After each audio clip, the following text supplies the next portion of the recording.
মমতা বন্দ্যোপাধ্যায় কিচ্ছু জানতো না, আর একটার পর একটা দপ্তরে লাগাতার দুর্নীতি হয়ে গেছে, এটা কখনো হতে পারে? তৃণমূল নেতা বিশ্বজিৎ দেব তিনি দলের বিপর্যয় মমতা বন্দ্যোপাধ্যায় আর অভিষেক বন্দ্যোপাধ্যায়কেই কাঠগড়ায় তুললেন।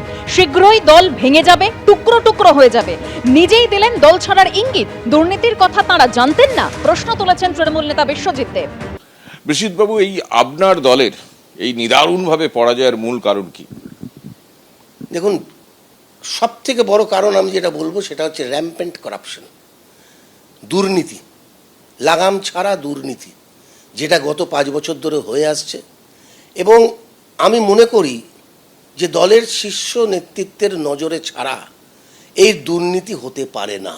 শীর্ষ নেতৃত্ব বলতে আপনাদের তো দুজন, মমতাদি এবং অভিষেক, এদের নজরে ছাড়া, এদের জ্ঞানের বাইরে, এদের অজান্তে এই ধরনের দুর্নীতি চলতে পারে না। আপনি বলছেন যে এই যে লাগাম ছাড়া দুর্নীতি, প্রাতিষ্ঠানিক দুর্নীতি, এগুলো সবই মমতা বন্দ্যোপাধ্যায়, অভিষেক বন্দ্যোপাধ্যায় জ্ঞানত হয়েছে? এটা হতে পারে যে তারা জানতো না, মমতা বন্দ্যোপাধ্যায় কিচ্ছু জানতো না, আর একটার পর একটা দপ্তরে লাগাতার দুর্নীতি হয়ে গেছে, এটা কখনো হতে পারে? এটা বিশ্বাসযোগ্য? এই বিপর্যয়ের দায় কার? এই বিপর্যয়ের দায় নিশ্চয়ই মমতাদি এবং নিশ্চয়ই অভিষেকের, কারণ তাদের দুজনের উপরে দলটা চলতো। তাদের দুজনের বাইরে দল ছিল না, আর আইপ্যাক, আর মাঝখানে ছিল আইপ্যাক। তো আজকে এই দলের সর্বনাশের মূল হচ্ছে এই আইপ্যাক, এবং এই আইপ্যাকের মাধ্যমে আইপ্যাক টাকা তুলতো। টাকা যেত কোথায়? যেত কোথায় কেউ জানে না, এটা কেউ বলতে পারবে না, কিন্তু তারা টাকা চাইতো, এটা ফ্যাক্ট।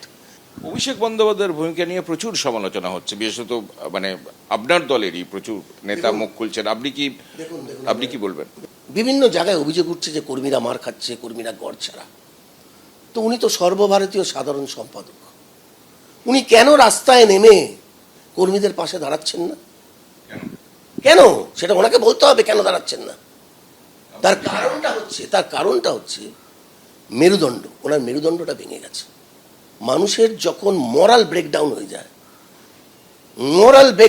যায় তখন এই অবস্থা হয়। আজকে দিশাহারা হয়ে গেছে। যা যেভাবে বালির বাঁধের মতো মানে একের পর এক বক্তব্য, এবং আপনারও বক্তব্য আমি শুনছি, মানে তা থেকে এই দল অটুট থাকবে আগামী দিনে? প্রশ্নই নেই, কোনো প্রশ্নই নেই, কেন টুকরো টুকরো হয়ে যাবে। আমার যা ধারণা, কিছু চলে যাবে কংগ্রেসে, কিছু লোক চলে যাবে বিজেপিতে, কিছু লোক চলে যাবে সিপিএমে, আর ওই সাইনবোর্ড হয়ে থাকবে। যেটা আমরা আগে বলতাম না, কংগ্রেস সাইনবোর্ড হয়ে গেছে, সিপিএম সাইনবোর্ড হয়ে গেছে, এটাই হবে তৃণমূল, কংগ্রেসটা সাইনবোর্ড হয়ে যাবে, ভেঙে টুকরো হয়ে যাবে বলছে একদম। It will be disintegrated. খুব শিগগিরই দেখবেন, এই দিন আর হয়েই তো গেছে, বাকিটা জাস্ট সময়ের অপেক্ষা।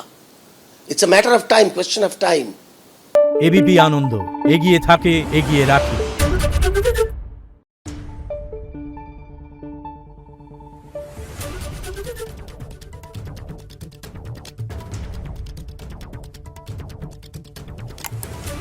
Thank you.